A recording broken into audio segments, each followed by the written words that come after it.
இயேசு கிறிஸ்துவில் எனக்கு பிரியமானவர்களே, கத்தோலிக்க கிறிஸ்தவர்களாகிய நாம் விவிலியத்தை எடுத்து வாசிக்கிறோமா என்ற கேள்வியோடு இன்றைய சிந்தனையை ஆரம்பிப்போம்.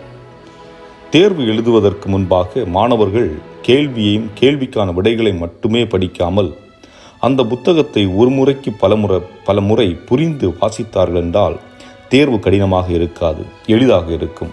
மகிழ்ச்சியோடு தேர்வு எழுதலாம். காரணம், அவர்களுக்கு ஒரு ஆழமான நம்பிக்கை இருக்கும். எது வந்தாலும் எழுதிவிடலாம். இந்த நம்பிக்கை பல கத்தோலிக்க கிறிஸ்தவரிடம் இருப்பதில்லை. காரணம், விவிலியம் வாசிப்பதில்லை. இயேசு என்ன சொல்லிக் கொடுத்திருக்கிறார் என்று தெரியாது. இயேசு ஏன் வாழ்ந்தார், அவர் தன் வாழ்வின் வாயிலாக என்ன சொல்லிக் கொடுத்திருக்கிறார், அதை எப்படி செயல்படுத்துவது, எப்படி வாழ்வாக்குவது என்று எண்ணுவதில்லை. இந்த நிலையில் பிற மதத்தை சார்ந்தவர்கள் அல்லது பிற சபையை சார்ந்தவர்கள் விவிலியம் பற்றி அல்லது திருச்சபை பற்றி அல்லது திருச்சபையில் நாம் செய்து கொண்டிருக்கும் வழிபாடு முறை பற்றி கேள்வி கேட்டவுடனே பதட்டத்துக்குள்ளாகி விடுகிறோம். உண்மை என்னவென்றால், நாம் பதட்டப்பட தேவையில்லை. காரணம், நாம் உண்மையின் பாதையில் சென்று கொண்டிருக்கிறோம். ஆனால் அதே நேரம் நமது புரிதலை ஆழப்படுத்த வேண்டும். நாம் ஒவ்வொருவரும் தூய ஆவியின் துணையை நாட வேண்டும் என்று இன்றைய முதல் வாசகம் குறிப்பிடுகிறது. எத்தியோப்பிய நாட்டை சேர்ந்த ஒருவர் கடவுள் நம்பிக்கை கொண்டவர் எசாயாவின் நூலை வாசித்து கொண்டிருக்கிறார்.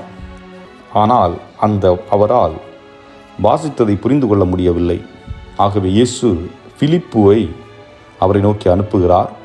பிலிப்புவும் அவரிடம் சென்று பேச்சு கொடுத்து அவர் வாசித்து கொண்டிருந்த அந்த எசாயா நூலின் விளக்கத்தை அவர் கொடுக்கின்றார். அதாவது இயேசு எதற்காக வந்தார் என்பதற்கான விளக்கம்தான் அது. நாம் விவிலியத்தை முழு மனதோடு வாசிக்கும் பொழுது நாம் எதை புரிய வேண்டும், எது நமக்கு வாழ்வதற்கு தேவையான ஒன்று என்பதை இறைவன் நிச்சயம் நமக்கு வெளிப்படுத்துவார், புரிய வைப்பார். அல்லது மற்றவர்கள் வழியாக நாம் இறைவார்த்தையை புரிந்து கொள்ள நமக்கு உதவுவார். இங்கே தேவையான ஒன்று எதுவென்றால் நம்பிக்கை, இயேசுவின் மீது கொள்ளும் நம்பிக்கை. இதைத்தான் இன்றைய நற்செய்தி கூறுகிறது. என் மீது நம்பிக்கை கொள்ளுங்கள், தந்தை உங்களுக்கு நிலை வாழ்வை வழங்குவார். மீண்டும் இயேசு கூறுகிறார், நானே உயிருள்ள உணவு. இந்த உணவு நம்மை அழியாமல் காக்கும் உணவு. அதாவது உண்மையிலேயே இயேசு மீது நம்பிக்கை இருந்தால் நற்கருணை பெற்ற பின்பு என் நாவு எப்படி செயல்பட வேண்டும், நல்ல வார்த்தைகளை பேச வேண்டும், பிறரை தீர்ப்பிடக்கூடாது, பிறருக்கு ஆறுதல் கூற வேண்டும், அன்பு செலுத்தும் வார்த்தைகளை உள்ளத்திலிருந்து நாவு வழியாக புறப்படச் செய்ய வேண்டும். உண்மையிலேயே என் நாவிலிருந்து புறப்படும் வார்த்தைகள் எது என்று சிந்தித்து பார்ப்போம். இறைவன் உங்களை நிறைவாக ஆசீர்வதிப்பாராக. ஆமென்.